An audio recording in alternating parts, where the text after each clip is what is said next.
Hi,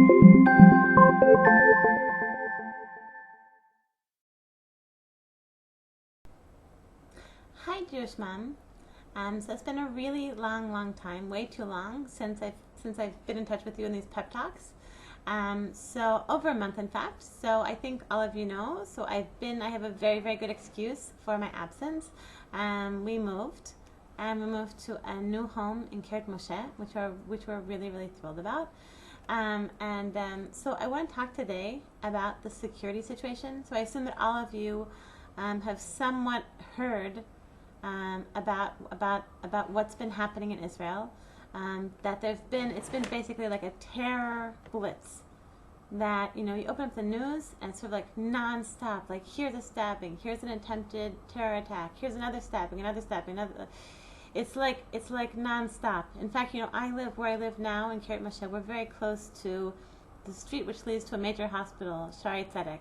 And if you listen very carefully, you might hear right now ambulances speeding by. It's like sort of non-stop. And so maybe some of those are just regular ambulance visits, like regular like what would be going on usual. But there's a lot of ambulances and a lot of it's a tense time. But something that I've been thinking about a lot, as somebody who follows the Israeli news somewhat carefully, has been the wild amount of bizarre, like times when the terrorists tried to do terror attacks and it didn't work for them. Times when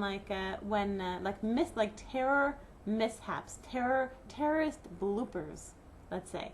Okay, so just to give you like a few examples, there's a story in Peptalk, where a terrorist came to like a busy shopping area, and then headline in an Israeli paper in Ynet, terrorist knife breaks. His knife broke, right? Like I think like you've seen knives, I've seen knives. Like knives don't usually break so easily. But the weird thing is that in these stories, and like what's been going on over the last terror blitz, just knives have been breaking constantly. And in another story, like a gun just wouldn't shoot.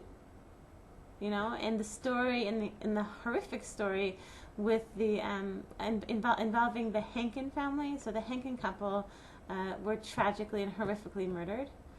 Just this morning I have my husband's phone. I inherited my husband's old phone, so I was looking for a number, and one of the numbers that comes up is Eitam Henkin. Eitam Henkin is his cell phone. Like I guess because he was a colleague of my husband's at Nishmat, and it's horrific. Like this young couple killed, but the amazing miraculous aspect of the story is that the 4 kids survived. How did the 4 kids survive? The 4 kids survived. They realized a few days later was because it was 2 terrorists involved, and one accidentally shot the other one. It's just so wild. Which means that the 4 children survived. Afterwards, then they captured the terrorist. Why? Because he was in the Shechem hospital being treated after he'd shot after his colleague in arms had shot him. Right? So it might sound like a bit strange. Like, why am I looking for this? Like, why look for the miracles? Why look for like the divine kindnesses within the Nisayon, within like the terrible tests that we're going through right now? Something I've been thinking about a lot over the last few years is the importance of, like in difficult times, of finding the chesed, finding Hashem's kindness within the difficulty, within the time of tests, because what I've personally experienced is like when things are difficult, it's like a really powerful time to build up that muscle. It's such a powerful time to build up the muscle, the gratitude muscle. So I told you that, so we've moved to a new neighborhood. We moved to a new neighborhood that we're really loving called Kiryat Moshe.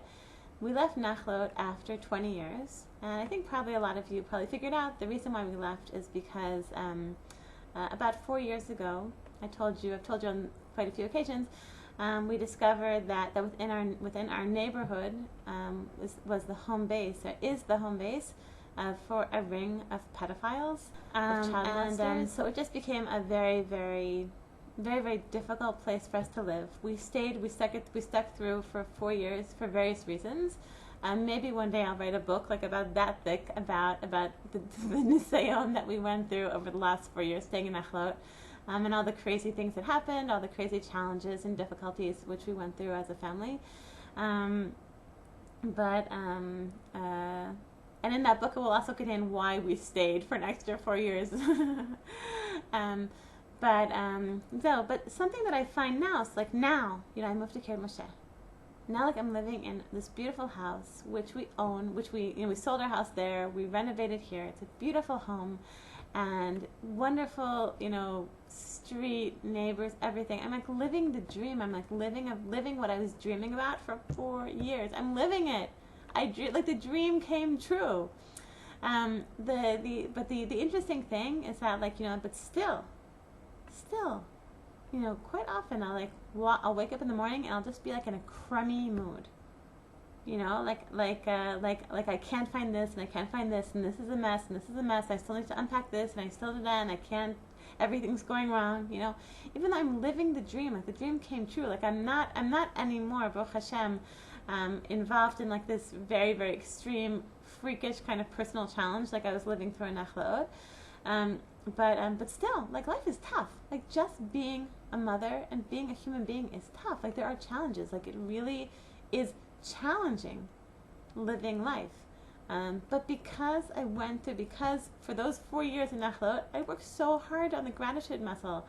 I worked so hard every single day trying to figure out within that nisayon, within that difficult experience, what did I still have to be thankful for? And I had so much to be thankful for.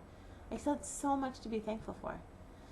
So I really now, like I so worked hard on building up that gratitude muscle that now when I have to deal with like the everyday kind of stresses and challenges of being a Jewish mom, it's really not so hard.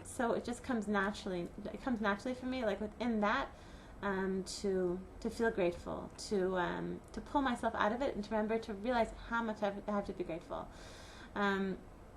So in conclusion, I want to share something which I read this week in Ami magazine. The editor of Ami Living, which I love this magazine, Ami Living, I read every week. So Rechi Frankfurter, Rechi or Rechi, I'm not sure, I think probably Rechi. So she shares the following story. A famous writer was once in his study. He picked up a pen and wrote the following. Last year, my gallbladder was removed. I was stuck in bed due to this surgery for a long time. The same year, I reached the age of 60 and had to give up the best job I'd ever had. I'd spent 30 years of my life with this publishing company. During the course of the year, I experienced the death of my father. My son also failed his medical exams because we had been in a car accident and he was in the hospital with a cast on his leg. The destruction of the car was a second loss. All in all, it was a bad year. When his wife came into the room, she found her husband looking sad and lost in thought. Over his shoulder, she read what he had written. She left the room silently and came back with a paper on which she had written her own summary of the year and placed it next to her husband's. She wrote, quote, "Last year I finally got rid of my gallbladder, which had been giving me many years of pain. I turned 60 with sound health and retired from my job. Now I can utilize my time to write better and with more focus and peace. The same year, my father, at the age of 95, without depending on anyone and without any critical conditions, met his Creator. The same year, God blessed our son with a new life.